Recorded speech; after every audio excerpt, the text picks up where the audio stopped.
ನಾನು ನೋಡಿದ ಇನ್ನೊಬ್ಬ ಅತ್ಯುತ್ತಮವಾದ ಸಂಗೀತ ನಿರ್ದೇಶಕರು ಅಂತ ಹೇಳಿದ್ರೆ ಜಿ ಕೆ ವೆಂಕಟೇಶ್ ಅವರು. ಮೊದಲು ನಾವು ಜಿ ಕೆ ವೆಂಕಟೇಶ್ನ ನೋಡಿದಾಗ ಒಬ್ಬ ಕನ್ನಡದ ಒಬ್ಬರು ವಿಶ್ವನಾಥ ರಾಮಮೂರ್ತಿ ಅವ್ರ ಹತ್ರ ಅಸಿಸ್ಟೆಂಟಾಗಿ ಕೆಲಸ ಮಾಡ್ತಾ ಇದ್ದವರು ಜಿ ಕೆ ವೆಂಕಟೇಶ್ ಅವರು. ಅಂದರೆ ಅವರು ಫುಲ್ ಫ್ಲೆಡ್ಜ್ಡ್ ಮ್ಯೂಸಿಕ್ ಡೈರೆಕ್ಟ್ರು, ಇವ್ರಿಗೆ ಅವರ ಅಸೋಸಿಯೇಟಾಗಿ ಕೆಲಸ ಮಾಡ್ತಾ ಇದ್ರು.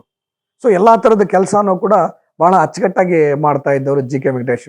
ಈಗೇನು ವಿಶ್ವನಾಥ ರಾಮಮೂರ್ತಿ ಅಷ್ಟು ತುಂಬ ಬ್ಯುಸಿ, ಫೇಮಸ್ ಮ್ಯೂಸಿಕ್ ಡೈರೆಕ್ಟರ್ ತಮಿಳಲ್ಲಿ.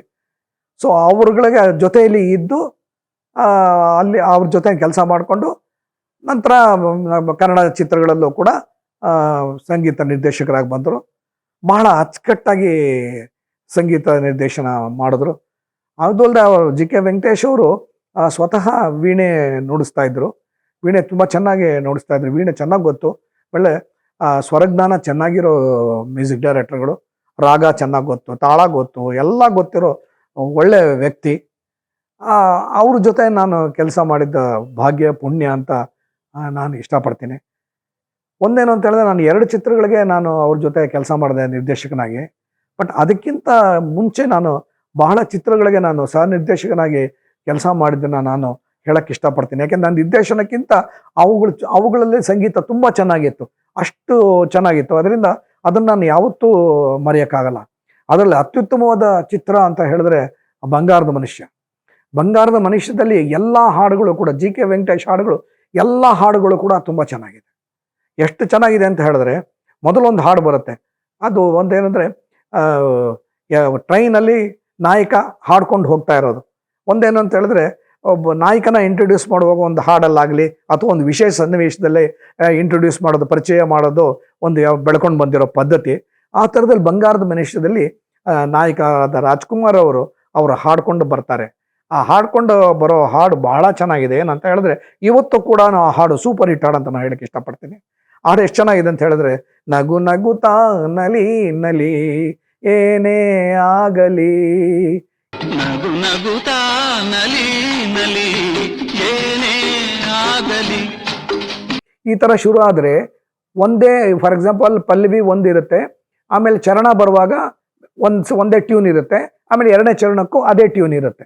ಅಂದರೆ ಒಂದು ಹಾಡಿಗೆ ಒಂದು ಪಲ್ಲವಿ, ಆಮೇಲೆ ಇನ್ನೊಂದು ಚರಣಕ್ಕೆ ಒಂದು ರಾಗ, 2 ರಾಗ ಬಂತು ಅಂದ್ರೆ ಆಗೋಯ್ತು ಹಾಡು ಅಂತ. ಬಟ್ ಇದರಲ್ಲಿ ಜಿ ಕೆ ವೆಂಕಟೇಶ್ ಏನು ಮಾಡಿದ್ದಾರೆ ಅಂತ ಹೇಳಿದ್ರೆ, ಪಲ್ಲವಿ ಬೇರೆ ರಾಗ, ಮೊದಲನೇ ಚರಣ ಒಂದು ರಾಗ, 4ನೇ ಚರಣ ಒಂದು ರಾಗ, ಇನ್ನೊಂದು ಚರಣ ಇನ್ನೊಂದು ರಾಗ, ಈ ಥರ ಮೂರು ರಾಗಗಳನ್ನು 4 ರಾಗಗಳನ್ನು ಸಂಯೋಜಿಸಿ ಈ ಹಾಡನ್ನು ಮಾಡಿದ್ದಾರೆ ನಗು ನಗುತ್ತಾನಲ್ಲಿ. ಭಾಳ ಚೆನ್ನಾಗಿ ಮಾಡಿದ್ದಾರೆ. ಆ ಹಾಡುಗಳನ್ನು ತುಂಬ ಚೆನ್ನಾಗಿದೆ, ಚಿತ್ರೀಕರಣನೂ ಚೆನ್ನಾಗಿದೆ. ಇವತ್ತಿಗೂ ಕೂಡ ಹಾಡು ಎಲ್ರಿಗೂ ಚೆನ್ನಾಗಿದೆ. ಅದೇ ಚಿತ್ರದಲ್ಲಿ ಇನ್ನೊಂದು ಹಾಡು ಭಾಳ ಚೆನ್ನಾಗಿದೆ. ಇದೊಂಥರ ಪ್ರೇಮ ಗೀತೆ ಅಂತಾನೆ ಹೇಳ್ಬೋದು. ನಾಯಕನ ನೋಡಿರ್ತಾಳೆ, ನಾಯಕನ ನಾಯಕಿನ ನೋಡಿರ್ತಾಳೆ. ಅಂದರೆ ರಾಜ್ಕುಮಾರ್ ಭಾರತಿ ಅವರು ಇಬ್ಬರು ಒಬ್ರನ್ನೊಬ್ಬರನ್ನ ನೋಡಿರ್ತಾರೆ ಸಿನಿಮಾದಲ್ಲಿ. ನೋಡಿದಾಗ ಏನಂತ ಹೇಳಿದ್ರೆ, ಇವಳು ಪಾತ್ರೆ ತೊಳಿತಾ ಇರ್ತಾರೆ, ನಾಯಕಿ ಪಾತ್ರೆ ತೊಳಿತಿದ್ದಾಗ ಆಗ ಏನು ಅಂತ ಹೇಳಿದ್ರೆ ಸ್ಟೈನ್ಲೆಸ್ ಸ್ಟೀಲ್ ಇಲ್ಲ, ಅವಾಗ ಬಂದು ಹೊಸದು ಆ ಸ್ಟೈನ್ಲೆಸ್ ಸ್ಟೀಲ್. ಅವಾಗ ಏನು ಅಂತ ಹೇಳಿದ್ರೆ ಅದರಲ್ಲಿ ನಮ್ಮ ಅಕ್ಕ ಕಾಣಿಸುತ್ತೆ. ಇವತ್ತು ನೋಡ್ಬೋದು ನೀವು, ತಟ್ಟೆಯನ್ನು ತೆಗೆದೇನೋ ಚೆನ್ನಾಗಿತ್ತು, ಚೆನ್ನಾಗಿ ತೊಳೆದು ಇಟ್ಕೊಂಡಿತ್ತು ಅಂತ ಹೇಳಿದ್ರೆ ಆ ತಟ್ಟೆಯಲ್ಲಿ ನಮ್ಮ ಅಕ್ಕ ಕಾಣಿಸುತ್ತೆ. ಸೊ ಈ ಥರ ನಾಯಕಿ ಪಾತ್ರೆ ಎಲ್ಲ ತೊಳಿತಿರುವಾಗ ಒಂದು ತಟ್ಟೆಯಲ್ಲಿ ನೋಡ್ತಾಳೆ. ತಟ್ಟೆಯಲ್ಲಿ ನೋಡಿದಾಗ ಅದರಲ್ಲಿ ಒಂದು ಮಿರರ್, ಕನ್ನಡಿ ಥರ ಕಾಣಿಸುತ್ತೆ. ಅದರಲ್ಲಿ ಅವಳು ತನ್ನ ಪ್ರಿಯತಮನ ಕಾಣಿಸ್ತಾಳೆ, ಪ್ರಿಯತಮನ ಭಾವನೆ ಮಾಡ್ಕೋತಾಳೆ. ಭಾವನೆ ಮಾಡ್ಕೊಂಡಾಗ ಒಂದು ಹಾಡಲ್ಲಿ ಬರುತ್ತೆ. ಆ ಹಾಡು ಇವತ್ತಿಗೂ ಚೆನ್ನಾಗಿದೆ. ಬಾಳ ಬಂಗಾರ ನೀನು, ಹಣೆಯ ಸಿಂಗಾರ ನೀನು, ಬಾಳ ಬಂಗಾರ ನೀನು, ಹಣೆಯ ಸಿಂಗಾರ ನೀನು, ನಾನಯ್ಯ ಬೊಂಬೆ ನಾನಯ್ಯ. ಎಷ್ಟು ಚೆನ್ನಾಗಿ ಕಟ್ಗಳು ಎಷ್ಟು ಚೆನ್ನಾಗಿದೆ ನೋಡಿ. ಇವತ್ತು ಕೂಡ ನಾನು ಮರೆಯೋಕ್ಕೆ ಆಗ್ತಾ ಇಲ್ಲ ಈ ಹಾಡನ್ನ. ಈ ಹಾಡು ಹಾಗೆ ಗುಯ್ ಅಂತ ಇರುತ್ತೆ. ಅದು ಜಿ ಕೆ ವೆಂಕಟೇಶ್ ಅವ್ರದ್ದು ಬಿಡಿ, ಅವ್ರು ಮಾತಾಡೋಗಿಲ್ಲ. ಅವರು ಒಂದೇನು ಅಂತ ಹೇಳಿದ್ರೆ, ಜಿ ಕೆ ವೆಂಕಟೇಶ್ ಒಂದು ವೈಖರಿ ಏನು ಅಂತ ಹೇಳಿದ್ರೆ, ಕಂಪೋಸರ್ ಅವರು ಸಾಮಾನ್ಯವಾಗಿ ವೈಟ್ ಒಂದು ಶರ್ಟು ಹಂಗೆ ಇದ್ದಂತ ಅನ್ಬೋದು, ಒಂದು ವೈಟ್ ಪ್ಯಾಂಟು, ಆಮೇಲೆ ಅವರು ಕ್ವಾಲಿಫಿಕೇಶನ್ ಏನು ಗೊತ್ತಾ, 555 ಸಿಗರೇಟು, ಒಂದು ಮ್ಯಾಚ್ ಬಾಕ್ಸು. ಸೊ ಅವ್ರ ಜೊತೆಗೆ ಹಾರ್ಮೋನಿಯಂ ಬಾರ್ಸೋಕ್ಕೊಬ್ರು ಇರ್ತಾರೆ, ರಿದಮ್ಗೊಬ್ರು ಇರ್ತಾರೆ, ಸ್ವರ ಬರ್ಕೊಳಕ್ಕೆ ಒಬ್ರು ಇರ್ತಾರೆ. ಜಿ ಕೆ ವೆಂಕಟೇಶ್ ಎಷ್ಟು ಚೆನ್ನಾಗಿ ಹಾಡುಗಳನ್ನ ಸಂಯೋಜನೆ ಮಾಡಿದ್ದಾರೆ ಅಂದರೆ ವಿಪರೀತ ಒಳ್ಳೊಳ್ಳೆ ಹಾಡುಗಳಿದ್ದ ಇದೆ. ಅದರಲ್ಲಿ ಇನ್ನೊಂದು ಏನಂತ ಹೇಳಿದ್ರೆ ದೂರದ ಬೆಟ್ಟದಲ್ಲಿ ಒಂದು ಹಾಡು ಮಾತ್ರ ಇವತ್ತಿಗೂ ತುಂಬ ಚೆನ್ನಾಗಿದೆ. ಎಷ್ಟು ಚೆನ್ನಾಗಿದೆ ಅಂತ ಹೇಳಿದ್ರೆ ಏನಾದ್ರು ಬಡತನ, ಉಗಾದಿ, ಕಷ್ಟ, ಸುಖ ಏನಾದ್ರು ಬಂತು ಅಂತ ಹೇಳಿದ್ರೆ ಅಲ್ಲಿ ಅದು ಜಿ ಕೆ ವೆಂಕಟೇಶ್ ಹಾಡು ಬರುತ್ತೆ. ಏನೋ ಎಷ್ಟು ಚೆನ್ನಾಗಿದೆ ಅಂತ ಹೇಳಿದ್ರೆ, ಒಂದು ಅವರು ಇದು ಕುಲುಮೆ ಕೆಲಸ ಮಾಡ್ತಾರೆ, ಆ ಕುಲುಮೆ ಕೆಲಸದ ಸೌಂಡು ಅದನ್ನು ಇಟ್ಟುಕೊಂಡಿದ್ದೇನೆ ಒಂದು ಹಾಡು ಮಾಡಿದ್ದಾರೆ. ಅದು ದೂರದ ಬೆಟ್ಟದಲ್ಲಿ ತುಂಬಾ ಚೆನ್ನಾಗಿದೆ. ನಾಯಕ ನಾಯಕಿ ಇಬ್ಬರು ಕೂಡ ಉಗಾದಿ ಹಬ್ಬದ ದಿವಸ ಅದನ್ನು ಸಂತೋಷದಿಂದ ಹಾಡ್ತಾರೆ. ಆದರೆ ಅವತ್ತೊಂದು ದಿವಸ ಅವರು ಊಟ ಮಾಡೋದಕ್ಕೆ ಏನೂ ಇರೋದಿಲ್ಲ. ಅದಕ್ಕೆ ಆ ಥರದಲ್ಲಿ ಹಾಡುಗಳು ಮಾಡಿದ್ದಾರೆ. ತುಂಬ ಚೆನ್ನಾಗಿ ಮಾಡಿದ್ದಾರೆ ಅದು ಹಾಡು. ಆ ಹಾಡನ್ನ ಈಗ ನೀವು ನೋಡ್ಬೋದು. ನಾನು ಹೇಳೋಕ್ಕಿಂತ ಹೆಚ್ಚಾಗಿ ನೀವೇ ಅದನ್ನು ಕೇಳಿ, ತುಂಬ ಚೆನ್ನಾಗಿದೆ. ಪ್ರೀತಿನೇ ಆದ್ಯಾವೃತಂದ ಆಸ್ತಿ ನಮ್ಮ ಬಾಳ್ವೆಗೆ. ಆಮೇಲೆ ಪುನಃ ಜಿ ಕೆ ವೆಂಕಟೇಶ್ ಹೇಳಿದ್ನಲ್ಲ, ಜಿ ಕೆ ವೆಂಕಟೇಶ್ ಒಂದೊಂದನ್ನು ಕೂಡ ತುಂಬ ಚೆನ್ನಾಗಿ ಮಾಡಿದ್ದಾರೆ. ಒಂದು ಹಾಡನ್ನು ಇವತ್ತು ಕೂಡ ಜಿ ಕೆ ವೆಂಕಟೇಶ್ನ ಅವ್ರು ಇವತ್ತು ಹೋದರೂ ಕೂಡ ಅವ್ರ ದೇವರ ಸನ್ನಿಧಿಗೆ ಹೋಗಿದ್ದಾರೆ. ಅವರು ಅಲ್ಲಿ ಅವರ ದೇವರ ಪಾದದಲ್ಲಿ ಹೋದರೂ ಕೂಡ ಅವರು ಮಾಡಿರೋದು ಒಂದು ಚಿತ್ರದ ಹಾಡುಗಳಿದೆಯಲ್ಲ, ಅದು ತುಂಬ ಚೆನ್ನಾಗಿ ಮೂಡಿ ಬಂದಿದೆ. ಅದೇ ಭಕ್ತ ಕುಂಬಾರ ಹಾಡು. ಭಕ್ತ ಕುಂಬಾರದಲ್ಲಿ Rajkumar acting, G K Venkatesh ಅವರ ಸಂಗೀತ, ಹುಣಸೂರು ಕೃಷ್ಣಮೂರ್ತಿಗಳ ಸಾಹಿತ್ಯ, ಇವೆಲ್ಲ ಎಷ್ಟು ಚೆನ್ನಾಗಿದೆ ಅಂತ ಹೇಳಿದ್ರೆ ಇವತ್ತೂ ಕೂಡ ಎಲ್ಲ ಹಾಡುಗಳು ಎಷ್ಟು ಚೆನ್ನಾಗಿದೆ. ಭಕ್ತಿಯ ಪರಾಕಾಷ್ಠೆ ಅಂತ ಹೇಳ್ಬೋದು. ಮ್ಯಾಕ್ಸಿಮಮ್ ಪೀಕ್ಗೆ ಕರ್ಕೊಂಡು ಹೋಗ್ತಾರೆ. ಚಿತ್ರ ನೋಡ್ತಾ ಇದ್ರೆ ಅಷ್ಟು ಚೆನ್ನಾಗಿದೆ. ಅದರಲ್ಲಿ ಅಷ್ಟೇ, ನಾನು ನೀನು ನೆಂಟರಯ್ಯ ನಮಗೆ ಭೇದ ಇಲ್ಲವಯ್ಯ, ನಾನು ನೀನು ನೆಂಟರಯ್ಯ ನಮಗೆ ಭೇದ ಇಲ್ಲವಯ್ಯ, ಹರಿನಾಮವೇ ಚಂದ ಅದ ನಂಬಿಕೋ ಕಂದ, ಹರಿನಾಮವೇ